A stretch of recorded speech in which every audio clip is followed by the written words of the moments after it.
It was supposed to be a normal night at home. Wine. Conversation. A quiet evening winding down. And then, she was found at the bottom of the stairs. Durham, early 2000s.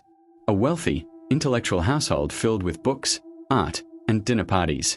Friends described the couple as unconventional but close. Late one night, emergency services receive a call. A woman has fallen down the stairs. She's unconscious. There is blood, a lot of it. Her husband sounds shaken, confused, insisting it was an accident. When first responders arrive, the scene is disturbing. The amount of blood doesn't align with a typical fall. The staircase is narrow. The walls are smeared. And she is already dead. At first, authorities consider exactly what the husband claims, a tragic accident. People fall downstairs. Alcohol is involved. It's late at night. But something feels off. The timeline is unclear. Blood patterns are unusual. Small details raise quiet questions, questions no one is ready to ask out loud yet. The husband is cooperative, calm, articulate, educated, comfortable explaining himself. Too comfortable, some would later say. Friends describe the marriage as complicated but loving. No clear history of violence. No obvious red flags. Which makes everything harder. Because when motive is unclear, doubt becomes contagious. As shock faded, scrutiny replaced it. Investigators reconstructed the evening. The couple had been drinking wine by the pool. No witnesses reported arguments. Nothing overt suggested violence. But the physical evidence refused to stay quiet. Medical examiners noted multiple head injuries. Not a single impact, but several. The volume of blood raised concern. Falls can be brutal, but this felt excessive. Then came the question of timing. How long had she been lying there before help was called? The husband's story stayed consistent, but gaps remained. He claimed she was still alive when he found her. The autopsy suggested otherwise. Those missing minutes became impossible to ignore. Background checks followed. No criminal past, but personal complexities emerged. Hidden relationships. Private aspects of identity not widely known. Not proof of violence, but proof of secrecy. Once media attention exploded, everything intensified. Cameras followed him. Headlines speculated. Friends split into camps. Some believed this was a tragic accident magnified by suspicion. Others felt the truth was being carefully managed. From here on, the case stopped being about stairs. It became about credibility, about character, about whether intelligence and composure can conceal something darker. And it became clear this wouldn't be solved by facts alone, but by interpretation. In court, everything became interpretation. Prosecutors argued this wasn't an accident. They pointed to blood patterns, injury distribution, and an unclear timeline. They suggested repeated impacts and framed the staircase itself as a weapon. The defense pushed back.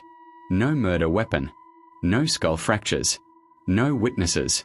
No history of domestic abuse. Stair falls, they argued, can be chaotic and lethal, and people crave tidy explanations for random tragedy. Experts testified and contradicted one another. One said the injuries were consistent with a beating. Another said they were not. Blood spatter analysis became a battleground. Science, usually trusted as objective, felt suddenly subjective. Hovering over it all was the husband, Michael Peterson, He testified calmly, emotionally but controlled. Some jurors found him sincere. Others found him unsettling. The same traits that once made him credible now worked against him. The media amplified everything. Expressions were dissected. Words replayed. Public opinion fractured. This wasn't about certainty. It was about perception. And when perception becomes the battlefield, truth doesn't always win. The verdict didn't bring clarity. It brought controversy. The jury convicted Michael Peterson of murder. He was sentenced to prison. For some, it was justice. For others, it felt like interpretation hardened into punishment. Then the cracks appeared. Appeals followed. Evidence was re-examined. A key revelation emerged.